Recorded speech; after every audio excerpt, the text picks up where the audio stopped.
নমস্কাৰ, মোৰ নাম মিছ উইনি ঠেঙাল।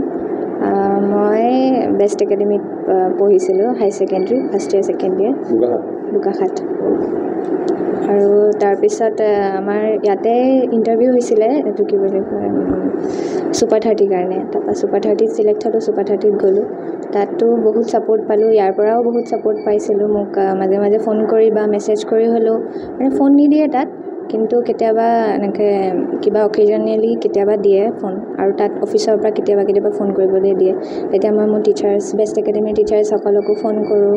তেতিয়া তেওঁলোকে ইয়াৰ পৰাই ছাপোৰ্ট দিয়ে, যে মানে মেণ্টেল ছাপোৰ্ট দিয়ে আৰু তাৰপিছত কেনেকৈ কি পঢ়িব লাগে মটিভেশ্যন দিয়ে।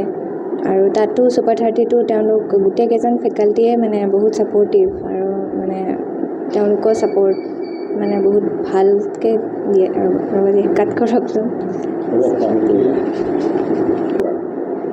IIT পাবৰ কাৰণে মই ছুপাৰ 30ত কোচিং লৈছিলোঁ। 11 months কোচিং হয়, ৰেচিডেঞ্চিয়েল কোচিং। তাত ষ্টাৰ্টিঙৰ পৰা মানে 23rd জুনৰ পৰা মোৰ জাৰ্ণিটো ষ্টাৰ্ট হৈছিলে 11 monthsৰ। তাত ডেইলি আৰু বহুত কষ্ট কৰিব লাগে। IITত চিট পোৱাটো মানে এটা বহুত কষ্টৰ কথা। এইটো ডেডিকেশ্যন, কনচিষ্টেঞ্চি, পাৰচিষ্টেঞ্চি তাত লাগিব। আৰু মানে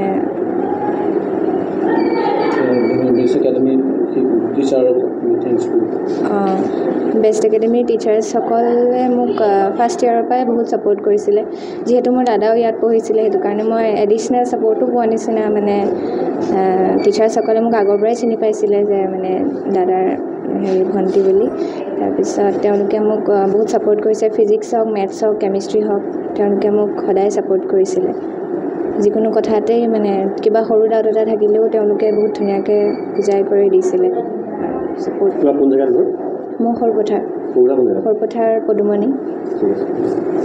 হয়, আমাৰ কাৰণে আজি অতি গৌৰৱৰ বিষয়। আমাৰ প্ৰাক্তন ছাত্ৰী শ্ৰীমতী উইনি ঠেঙাল, তেওঁ আজি মানে 2022-24 বৰ্ষৰ ছাত্ৰী আছিলে। তেওঁ ইতিমধ্যে আহি আমাৰ একাডেমিত উপস্থিত হৈছেহি, আৰু তেওঁ আচলতে JEE এডভান্স ক্লিয়াৰ কৰিছে, আৰু যিটো আমাৰ সৰ্বভাৰতীয় পৰ্যায়ৰ পৰীক্ষা, আৰু তাত তেওঁ 136 ৰেংক পাবলৈ সক্ষম হৈছে। গতিকে অতিশয় মানে গৌৰৱৰ বিষয় আমাৰ একাডেমিখনৰ কাৰণে। ইয়াতে তেওঁ সৰুপথাৰৰ ছাত্ৰী আছিলে, তেওঁ ইয়াত আহি পেলাই আমাৰ মানে হোষ্টেলত থাকি পেলাই শিক্ষা গ্ৰহণ কৰিছিলে। গতিকে আৰু মই আজি আমাৰ একাডেমিলৈ তেওঁ আহিছে, আৰু মই মানে আমি গৌৰৱ অনুভৱ কৰিছোঁ। আৰু আমাৰ যিখিনি ছাত্ৰ ছাত্ৰী ইয়াত পঢ়ি আছে, সেই ছাত্ৰ ছাত্ৰীসকলো যাতে তেওঁৰ পৰা অনুপ্ৰাণিত হয়, তাৰ বাবে আমাৰ অনুষ্টুপীয়াকৈ এটা অনুষ্ঠান আয়োজন কৰিছোঁ। আৰু বাকী বিশেষ নাই, আৰু আমি আশা ৰাখিছোঁ বেষ্ট একাডেমিৰ পৰা ভৱিষ্যতেও যাতে এনেকুৱা ধৰণৰ ছাত্ৰ ছাত্ৰী ওলাওক, আগবাঢ়ি যাওক বেষ্ট একাডেমি, তাকে কামনা কৰিছোঁ।